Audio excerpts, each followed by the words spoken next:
Love and immortality, love and immortality. Parts of this film were a bit Seattle-y, not in Forks, Washington, oh no, but Vancouver, British Columbia. Love and immortality, love and immortality. Bella, Edward, and Jacob, oh my. We've got the third installment, and Stephanie Meyer was running on empty, oh my love and immortality. We've got some problems with finality. We've got two more parts to cover. So let's get to this one. The Twilight Saga Eclipse came out in 2010, 15 years ago. My God, I wasn't even 30 yet. And now the Married with Children fans absolutely hate the fact that I ruined that theme for no goddamn reason. I'm going to talk about this. Now, I will admit that after the first Twilight movie that was silly and sloppy and ridiculous in the best possible way, even with its issues, there was an element of fun. And things kind of ground to a halt with New Moon. You can check out that review. While I thought parts of it were okay, it was nice that we got more of Bella and Jacob. It was nice to expand on that part. This was kind of a mixture. Yes, it's obvious she's torn between two peer groups. A werewolf or a sparkling vampire that can die by having his head ripped off. Like it's made out of the same material that the T-1000 was made from when he was frozen. Nevertheless, let's talk about the fact this was directed by David Slade, who's done a lot of music videos. He also did Hard Candy. He did Nightmare Cinema. He did Dark Harvest. He also did 30 Days of Night, which actually kind of explains how a lot of the action scenes were filmed here. Look, I know that it does rain a lot in the Pacific Northwest. Being that I live in the Pacific Northwest, I know that it can at times. But there were parts in this movie, especially in the beginning, dear God, it never rains that goddamn hard. To the point where a goddamn waterfall, the TLC was chasing it. No, Lisa Left Eye, go around a different bend. And, Now moving on from that, because nobody's going to get that, let's talk about the fact that this was also written by Melissa Rosenberg. We have Kristen Stewart, Robert Pattinson, we have Taylor Lautner, we have a new character, Riley, not Ace of Spies, played by Xavier Samuel, we have Billy Burke, Bryce Dallas Howard steps in for Michelle Lefevre, I think is how you say her name. Jackson Rathbone is here, that's just a funny name. Look, Bryce Dallas Howard pulls off being a vampire well, but man, it's just not nearly the same. Casting changes were going to, would always cause some issues and everything, and casting choices would cause some issues because Team Bella, Team Edward, Team Jacob, and so on into infinity. In my continued rewatch of this, I did realize that this one's kind of bad. I mean, the villains aren't really great. This suffers from like middle of the road or middle of the franchise syndrome. A string of killings in Seattle, by the way, what's new, being that I have been to Seattle numerous times, I'm sure numerous people were being killed while I was there. Not because I was there. You don't have to believe that, but I'm just saying it. Bella's graduation is approaching. You gotta choose Bella. Do you choose Edward or Jacob? She's chosen Jacob to not be the guy. She's actually chosen Edward, but she does love Jacob. Would actually be kind of funny to see an alternate reality where she chose Jacob instead. And I kind of fear that there might actually be another draft of the book where she did, and we see what happens when she becomes a wolf girl. But the fact that it was filmed in Vancouver, BC, you can really fucking tell. It's also filmed in Surrey. It's filmed at the Shire, at the Columbia Gorge. Langley, Vancouver, BC, by the way. Surrey, I think it's like, if I remember right, it's just over the border. Full disclosure, I've actually never been to Canada despite living so close, but I recognize many of the locations. So, a $68 million budget, almost twice of what the first one was, and $18 million above the second installment. That'd be $99 million in today's money. And a $64.8 million opening, $94.4 million in today's money. That is like less than half of what New Moon did. So, we were starting to go downwards. Oh, no. 300 million, 300.5 million, that is, for the domestic gross, which would be $437.7 million, which I believe is just around the gross for the other ones. And then we had $698.5 million worldwide, just over $1 billion in today's money. So a little less than New Moon. And then Breaking Dawn would be broken into 2 parts, which honestly, given the fact that this franchise has made about $3 billion worldwide, I believe about $3 billion if I remember right, or at least close to it, that actually kind of makes sense why they split it. It worked for Harry Potter, and it worked for the Hunger Games. Actually, it's kind of funny, the Hunger Games is coming out right around this goddamn time.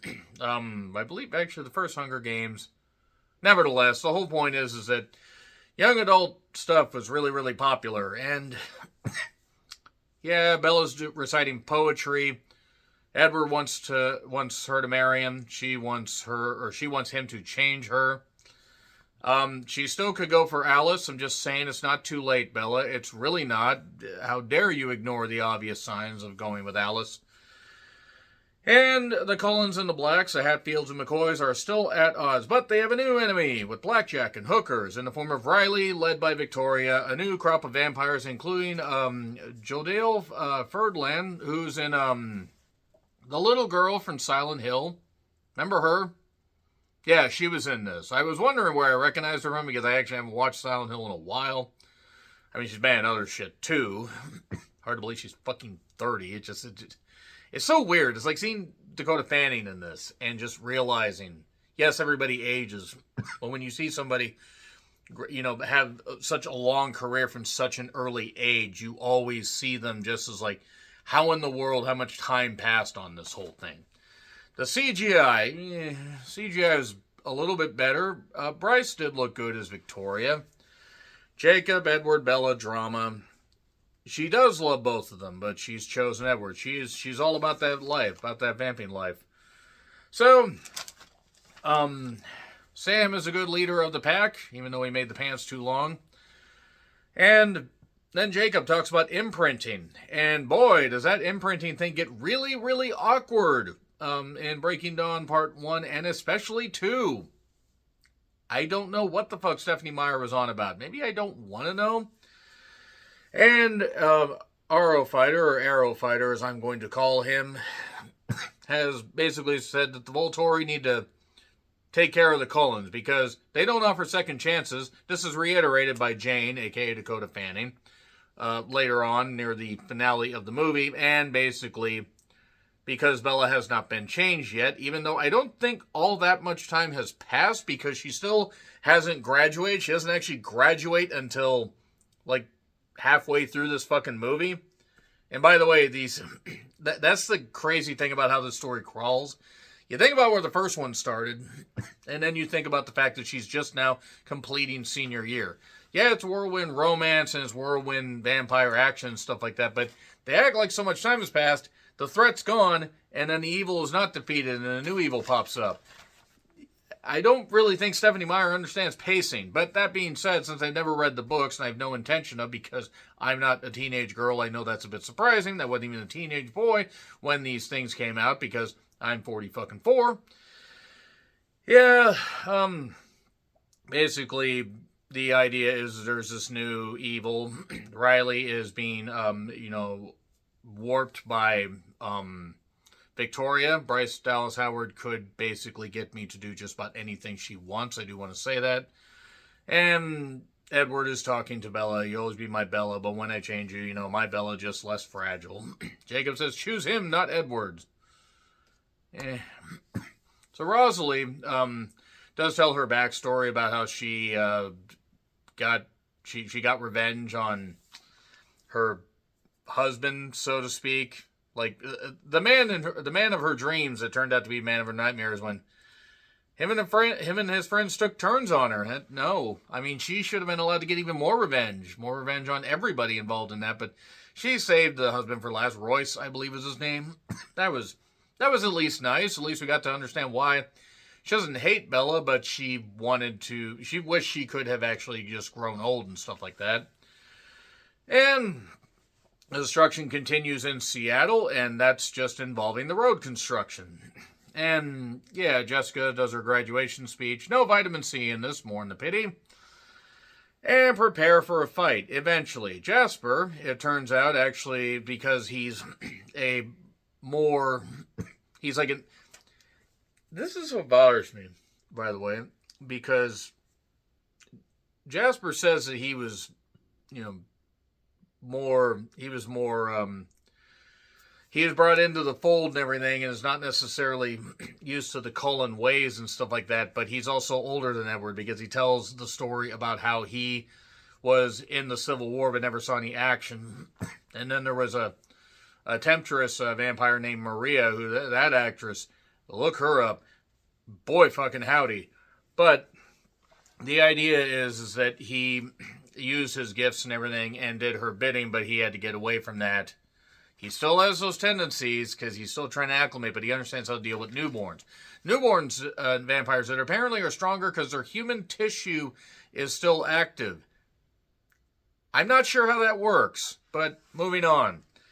The idea is they're training. Jacob's going to join. All the wolves are going to join because now they're going to lead them to this particular place with this weird rock and tree, which we do have those all over the fucking place in parts of the Pacific Northwest. Sometimes in the middle of fucking cities because we don't know how to construct things well. And basically Jasper says, well, don't let them, ragdoll you, something like that, and never go for the obvious kill. I don't know why they're stronger with their human tendencies, but it's fine. It's fine. And, yeah, they got to get away. They basically got to get Bella away. Riley's crew, the Ace of Spies crew, they're using her scent to track her. And the idea is they're going to use Jacob's scent, the wet dog scent, because a man that looks like that apparently smells so bad. It's a running gag. So, they're going to camp out. They're going to camp out and wait for this whole thing to blow over, a la Shaun of the Dead. But first, Bella really wants to, lose her virginity to Edward, but Edward's afraid of hurting her because she's human. I mean, I guess, but given the hellspawn that they create later on, I mean, I don't necessarily know if anybody, vampiric or otherwise, would have been able to handle the pain of looking at that. I don't just the digital. God, I'm not envying the fact that I have to revisit Breaking Down Part 1 and 2, even though I have a funny story about Part 2 that I'll share. Well, I'll share in that review, but yeah, I don't know what they were thinking with some of these digital creations here. So the idea is they're camping out in the mountains that just happen to be out there, just literally above this campground. I thought for a second maybe it was like Deception Pass, but Deception Pass doesn't have anything that high that we get that much snow. And those who are Washingtonians will know what the fuck I'm talking about. So because Jacob is warmer or hotter than him because of body temperature, and I mean, depending on your personal preference, man, women, animal, vegetable, mineral may agree. I don't know. He's keeping her warm. They both want what's best for Bella. Edward says she chose this. If she didn't choose this, he would not force it on her. These mountain scenes, if that wasn't an obvious green screen, then they needed to shoot that better. Jacob is pissed after he hears that Edward proposed to her. She accepted. She has his mother's ring, but now basically calling back to something earlier in the movie where he ended up kissing her and she slapped him. And she broke her hand. There was a funny exchange, with that. Like, what happened? Like, I kissed her, and she, slapped me and broke her hand. It was a misunderstanding. I said it with a lot more conviction than Taylor did, to be fair, but the writing is kind of insipid because Stephanie's not really all that good at writing. But there we go. We're going into the woods into battle. Snap the damn necks and they sparkle away. It's kind of funny. Jodie Furland is there. Not for long, by the way. She doesn't last very long. Victoria is in the mountains with Riley, but then Riley gets his hand cut off, and apparently you can't grow those back when a wolf bites you.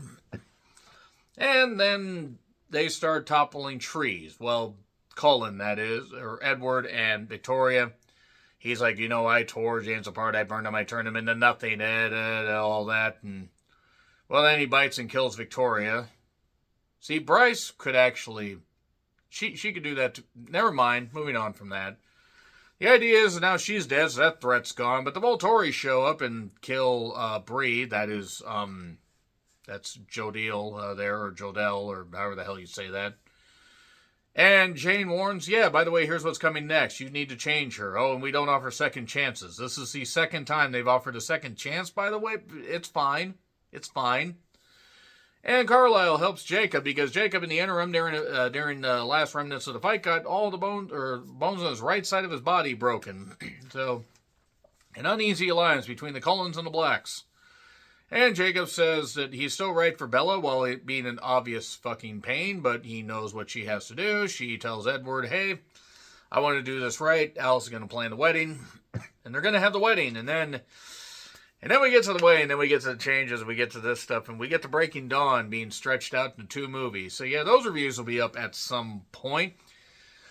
As I'm recording this, I'm actually just about to start working a couple straight days, and I do have the Monkey and Cleaner to review. So just in case you see those reviews up before, I'm recording this before that because I had some time. Nevertheless, these movies are all on Peacock, by the way, if you want to check them out and revisit them. And revisit the horror, the thrill of vampiric war is all around us.